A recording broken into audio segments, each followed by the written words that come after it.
నిలిచిన లక్షలాది కుటుంబాల త్యాగంతో తేజరిల్లె తెలుగుదేశం చీకటినే చీల్చే జన సూర్యుడే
ఏదైతే ఈరోజు వైఎస్ఆర్ పార్టీ మేనిఫెస్టో రిలీజ్ చేశారో దాని గురించి గత 6 నెలలుగా ఊరిస్తూ వచ్చారు.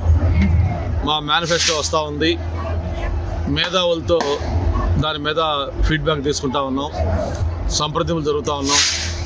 మా మేనిఫెస్టో చాలా ఎక్స్ట్రాడనరీగా ఉంటుందని చెప్తే అందరం కూడా ఎదురు చూశారు, ఏం చెప్పబోతున్నారు సార్ మేనిఫెస్టోలో అని చెప్పని.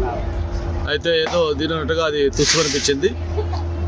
కొత్తగా ఏ ఒక్క పథకం లేకపోగా ఏదైతే ఉన్న పథకాలనే కొనసాగిస్తామని చెప్పడం జరిగింది.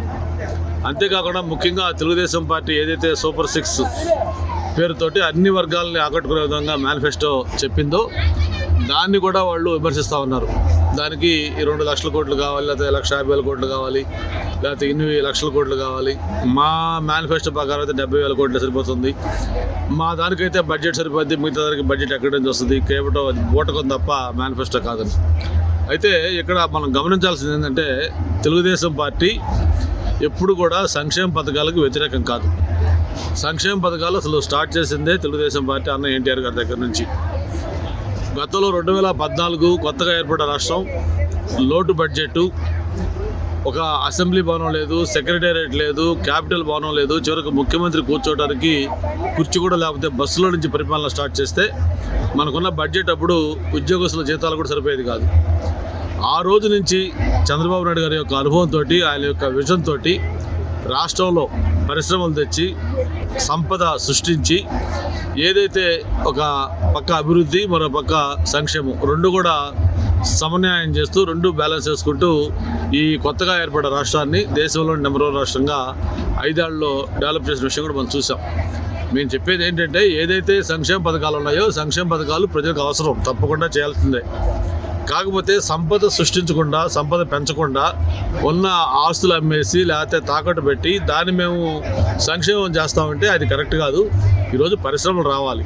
ఒక కియా మోటార్ వస్తే ఒక దాదాపు 15,000 మందికి ఉపాధి కలిగింది, దాదాపు 20,000 కోట్లు పన్నుల రూపేణా స్టేట్ గవర్నమెంట్కి వస్తూ ఉంది. అలాగే ఒక 20,000 మంది ఐటీ ఎంప్లాయీస్ వస్తే వాళ్ళ జీతాల ద్వారా, వాళ్ళ స్టాండర్డ్ ఆఫ్ లివింగ్ ద్వారా, అనేక రకాల వాళ్ళ పర్చేసింగ్ పవర్ ద్వారా, ట్యాక్సుల రూపేణా కొన్ని కోట్ల రూపాయల ఆదాయం వస్తుంది. ఇట్లా ఒక గ్రోత్ అనేది జరగాలి. ఆ గ్రోత్ లేకుండా ఈ రాష్ట్రంలో ఈ 5 ఏళ్లలో పూర్తిగా తిరోగమనం పెట్టింది. ఒక్కటంటే ఒక పరిశ్రమ రాలా. అందుకే వాళ్ళు ఒక అభివృద్ధి కార్యక్రమం ఒక్కరు కూడా చేయలేకపోయారు. మాట్లాడితే అప్పులు చేసి సంక్షేమ కార్యక్రమాలు చేస్తూ ఉన్నారు. మేము ఒకటే ఈరోజు హామీ ఇస్తా ఉన్నాం, ఈ రాష్ట్రంలో పరిపాలన గాడి తప్పింది, మళ్ళీ పరిపాలన గాడిలో పెట్టాలంటే ఒక అనుభవం, ఒక విజన్ ఉన్న నాయకుడు కావాలి, ఒక కష్టపడే నాయకుడు కావాలి. ఈరోజు జగన్మోహన్ రెడ్డి గారు ఆ రోజు అరిచేతిలో స్వర్గం చూపించాడు, ఒక్క ఛాన్స్ అన్నాడు. మొత్తం మోసపూరితమైన వాగ్దానాలు చేశాడు. 99.9% అమలు చేశానన్నాడు. మీ ద్వారా ఒకటే అడుగుతామన్నాను, ఆయన అమలు చేసిన ఏ ఒక్క వాగ్దానం కూడా పూర్తిగా అమలు చేయలేదు. మీరు సంపూర్ణ మద్యపాన నిషేధం తీసుకుంటే ఆ రోజు మద్యపాన నిషేధం చేసే నేను ఓట్లు అడుగుతానన్నాడు. మరి ఈరోజు మద్యపాన నిషేధం ఎక్కడుందో మనం చూస్తూ ఉన్నాం. మళ్ళీ సిగ్గు లేకుండా ఓట్లు అడుగుతున్నాడు. అలాగే అమ్మఒడి ఆ రోజు ఎంతమంది పిల్లలు ఉంటే అంతమందికి ఇస్తానన్నాడు. తీరా అధికారంలోకి వచ్చినాక అది అమ్మకిచ్చే ప్రోగ్రాం ఒక్క ఇంట్లో ఒక్కరికే ఇస్తా అని చెప్పాడు. పెన్షన్ 3,000 చెప్పాడు.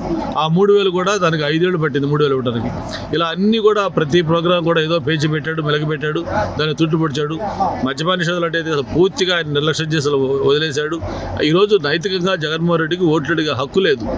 ఈ రాష్ట్రం ఒకప్పుడు అక్షరశంలో కాదు, అభివృద్ధి అన్నింటిలో ఫస్ట్ ఉన్న రాష్ట్రం ఈరోజు అన్ని రంగాల్లో కూడా బ్యాక్కి వెళ్ళిపోయింది. ఈరోజు ఎక్కడో చిన్న చిన్న రాష్ట్రాలు కూడా బ్రహ్మాండంగా ఉంటే ఆంధ్రప్రదేశ్ అడ్రస్ లేకుండా ఎక్కడికో వెళ్ళిపోయింది.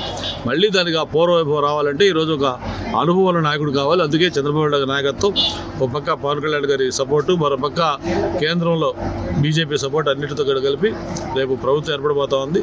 తప్పకుండా ఏ అయితే మేము మేనిఫెస్టోలో పెట్టామో సూపర్ 6 100% అన్నీ అమలు చేస్తాం.